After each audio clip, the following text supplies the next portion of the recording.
Hi hello நம்ம இன்றைக்கி அரிசி உப்புமா பார்க்க போகிறோம். அதுக்கு தேவையான பொருட்கள்: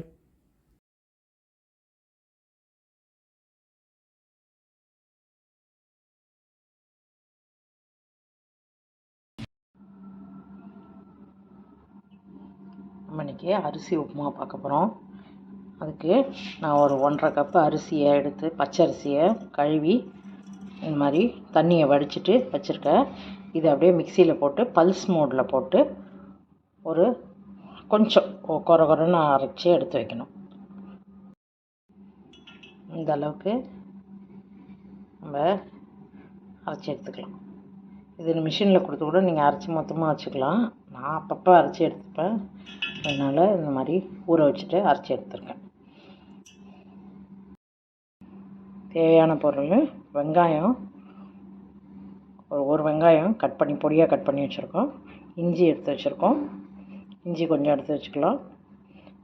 பச்சை மிளகா ஒரு 4லேருந்து 5 பச்சை மிளகா, வேறு ஒன்றும் காரத்துக்கு போட போகிறதில்ல. ஆனால் 4லேருந்து 5 பச்சை மிளகா.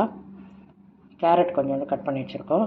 ஒரு 1.5 டேபிள் ஸ்பூன் உளுந்து, 1.5 டேபிள் ஸ்பூன் துவரம்பருப்பு எடுத்து வச்சுருக்கோம். கருவேப்பிலை கொஞ்சம் வேணும். தேங்காய் கொஞ்சம்.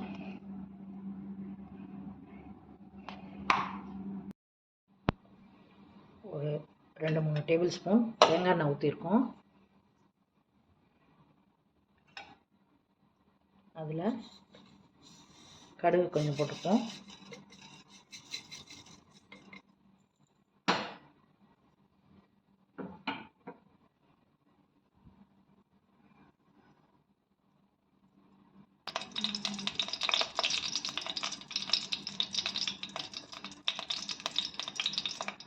கடுகு பொரிய ஆரம்பிச்சோன்னே மிளகாய் போட்டுப்போம்.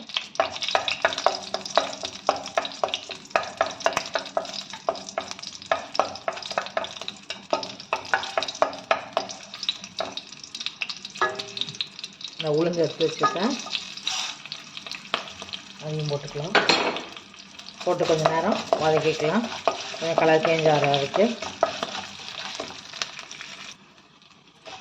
இந்த அளவுக்கு கலர் மாறினோன்னு கொஞ்சம் கருவேப்பிலை போட்டுக்கலாம்.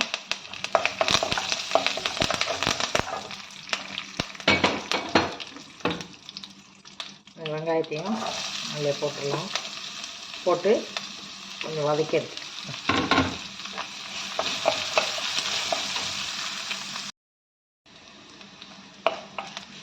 இந்த அளவுக்கு வதக்கிட்டு நல்ல ஒரு க்ளாஸையும் வதக்கிட்டு கேரட்டையும் போட்டு அதிலே வதக்கிடுறோம்.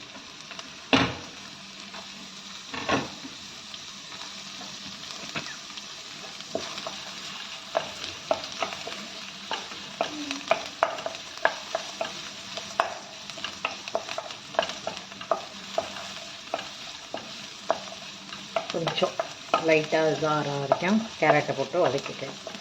ரொம்ப வதக்கம் இல்லை, அது வெந்துடும்.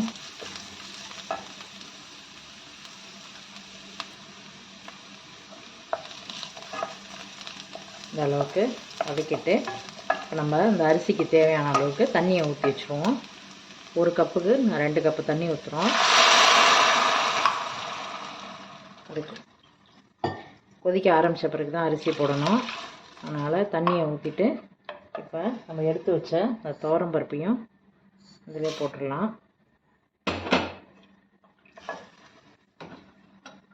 இஞ்சி எடுத்து வச்சோம்ல, அதையும் இதிலே போட்டுடலாம். இந்த ஸ்டேஜில் உப்பையும் போட்டுடலாம். போட்டு கொதிக்க ஆரம்பிக்கணும். கொதிக்க ஆரம்பித்த பிறகு தான் நம்ம அரிசியை போடணும். இந்த டிஷ்ஷுக்கு தேவையான அளவு உப்பு போட்டுப்போம்.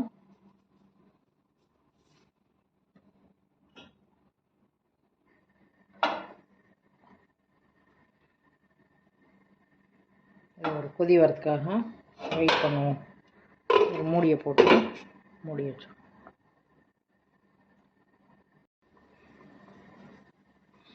இப்போ கொதிக்க ஆரம்பிச்சிருச்சு. இப்போ நம்ம அரிசியை போட்டுடலாம்.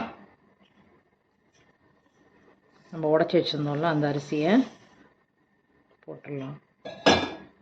போட்டுட்டு கொஞ்சம் கிளறி விட்டுட்டு மூடி வச்சிடலாம். அப்பப்போ கொஞ்சம் பெரட்டி விடணும், இல்லைன்னா கட்டியாகிடும். அது நல்லா அப்பப்போ பிரட்டி விடுவோம். இதை வச்சுட்டு சிம்மில் வச்சு விட்லாம். மூடிட்டு சிம்மில் வச்சிடலாம். இந்த அளவுக்கு நல்லா உதிரி உதிரியாக வரும். இது நல்லா வெந்திருக்கு. இப்போ இந்த ஸ்டேஜில் ஒரு 2-3 டேபிள் ஸ்பூன் தேங்காய் போட்டுக்கலாம். போட்டு அதை மிக்ஸ் பண்ணிவிட்டு அடுப்பு ஆஃப் பண்ண வேண்டியது. நம்ம உப்புமா ரெடி ஆயிடுச்சு. தேங்க்யூ.